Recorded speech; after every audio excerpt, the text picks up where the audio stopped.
আসসালামু আলাইকুম এভরিওয়ান। কেমন আছেন সবাই? আশা করি ভালো আছেন।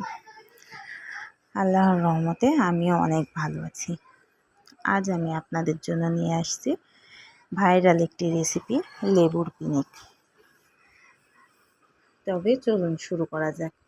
প্রথমে আমি শুকনা মরিচ ভেজে নিয়েছি, তারপর একটু লবণ দিয়ে মরিচটা ডলে নিতে হবে। হয়ে গেলে এখানে ধনিয়া পাতা আর সরিষার তেল দিয়ে মেখে নিতে হবে। মাখানো হয়ে গেলে আপনারা কিউব কিউব করে কেটে রাখা লেবুগুলো দিয়ে ভালোভাবে